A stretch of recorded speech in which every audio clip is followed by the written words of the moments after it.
Hi hello எல்லோருக்கும் வணக்கம். இன்னைக்கு நாம திருமலா திருப்பதி இன்ஃபோ பை கேஹெச்எம் சேனல்ல திருமலை திருப்பதி தரிசன தகவல்கள் பற்றி பார்க்கலாம். கீழ் திருப்பதியில கொடுக்கப்படக்கூடிய இலவச தரிசன டோக்கன்களான எஸ்எஸ்டி டோக்கன்கள் மற்றும் திவ்ய தரிசன டோக்கன்கள் நேற்று மார்ச் 13ஆம் தேதி மதியம் 11:30 மணி தொடங்கி இன்று மார்ச் 14ஆம் தேதிக்குரிய எஸ்எஸ்டி டோக்கன்கள் 13,000 டோக்கன்களும் திவ்ய தரிசன டோக்கன்கள் 2,000 டோக்கன்களும் கொடுக்க ஆரம்பித்தாங்க. அதில் எஸ்எஸ்டி டோக்கன்கள் மதியம் 1:25 மணி வரைக்கும் கிடைத்தது. திவ்ய தரிசன டோக்கன்கள் மதியம் 1:40 மணி வரைக்கும் கிடைத்தது. இந்த இலவச தரிசன டோக்கன்கள் வாங்குவதற்கு ஆதார் கார்டு ஒரிஜினல் அல்லது ஜெராக்ஸ் காப்பி அவசியம். இந்த இலவச தரிசன டோக்கன்கள் கீழ் திருப்பதியில மட்டும்தான் கிடைக்கும். திருமலையில எங்கேயுமே கிடைக்காது. திருமலையினுடைய சிஆர்ஓ ஆஃபீஸினுடைய பேஸ்மெண்ட் ஃப்ளோரில் இருக்கக்கூடிய ஆஃப்லைன் ரூம் புக்கிங் கவுண்டர் இன்று அதிகாலை 5 மணிக்கு ஓப்பன் பண்ண சமயத்தில் 2,600 ரூம்களோடு கோட்டா ஓப்பன் பண்ணாங்க. இன்று காலை 11:05 மணி நிலவரப்படி 2,529 ரூம்கள் மொத்தமாக ரெஜிஸ்டர் ஆகியிருக்கு. இன்னும் 852 ரூம்கள் அவைலபிளாக இருக்கு. ரூம் தேவைப்படக்கூடியவங்க திருமலையினுடைய ஆஃப்லைன் ரூம் புக்கிங் கவுண்டருக்கு இப்போ இம்மிடியட்டாக போய் ரூமிற்காக ரெஜிஸ்ட்ரேஷன் செய்யலாம். காலை 11:05 மணி நிலவரப்படி கேட்டகரி ஏ மற்றும் கேட்டகரி பியில் எந்த ரெஜிஸ்ட்ரேஷன் நம்பருக்கு ரூம் அலாட் ஆகியிருக்கு என்கிற டீட்டெயிலும் இப்போ நீங்கள் வீடியோவில் பார்த்துட்ருக்கீங்க. திருமலையில் கடந்த 3 நாட்களாகவே தொடர்ந்து பக்தர்கள் கூட்டம் அதிகமாக தான் இருக்கு. டோக்கன் இல்லா நேரடி சர்வ தரிசனம் மூலம் தரிசனம் பார்ப்பதற்கு கடந்த 3 நாட்களாக 12 முதல் 24 மணி நேரம் ஆகுது. அதனால டோக்கன் இல்லா நேரடி சர்வ தரிசனத்திற்கு போகக்கூடிய பக்தர்கள் அதற்கேற்றாற் போல பிளான் பண்ணி நீங்க தரிசனத்திற்காக போகலாம்.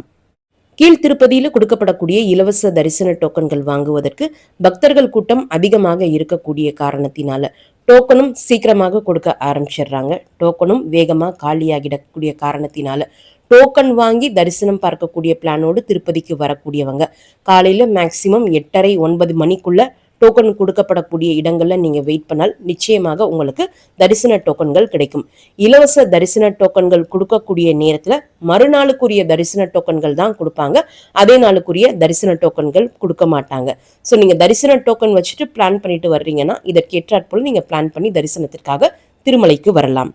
நேற்று மார்ச் 13ஆம் தேதி திருமலைக்கு தரிசனத்திற்கு வந்த மொத்த பக்தர்களினுடைய எண்ணிக்கை 67,264. முடிக்காணிக்கை கொடுத்த பக்தர்கள் 29,410. உண்டியல் காணிக்கை 4.28 கோடி. டோக்கன் இல்லா நேரடி சர்வ தரிசனம் queue Krishna Teja guest house வரை இருந்ததாகவும் அவர்களுக்கு தரிசனத்திற்கு 18 மணி நேரம் ஆனதாகவும் டிடிடி குறிப்பிட்டிருக்காங்க. டோக்கன் இல்லா நேரடி சர்வ தரிசனம் மூலம் இன்று தரிசனம் பார்ப்பதற்கு 15 முதல் 24 மணி நேரம் ஆகலாம். இலவச தரிசன டோக்கன் மூலம் தரிசனம் பார்ப்பதற்கு 3 முதல் 6 மணி நேரம் ஆகலாம். 300 ரூபாய் தரிசன டிக்கெட் மற்றும் வர்ச்சுவல் சேவா டிக்கெட் மூலம் தரிசனம் பார்ப்பதற்கு 3 முதல் 5 மணி நேரம் ஆகலாம்.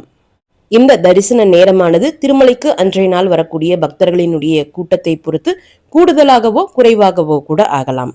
வரக்கூடிய மார்ச் 19ஆம் தேதி யுகாதி பண்டிகையை முன்னிட்டு திருமலை மூலவர் வெங்கடேஷ பெருமாளுக்கும் உற்சவமூர்த்திகளான ஸ்ரீதேவி பூதேவி சமேதமான மலையப்ப சுவாமிக்கு புதிய பட்டு வஸ்திரங்கள் சாற்றுவாங்க.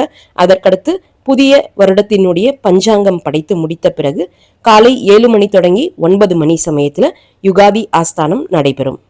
அடுத்து வரக்கூடிய மார்ச் 27ஆம் தேதி ஸ்ரீ ராம நவமியை முன்னிட்டு திருமலை வெங்கடேஸ்வர பெருமாள் கோவிலினுடைய பங்காரு வாக்கிலிக்குள்ள இருக்கக்கூடிய கருடாழ்வார் சன்னதி முன்னாடி இரவு 9 மணி தொடங்கி 10 மணி சமயத்துல ஸ்ரீ ராமநவமி ஆஸ்தானம் ஏகாந்தமாக நடக்கும்.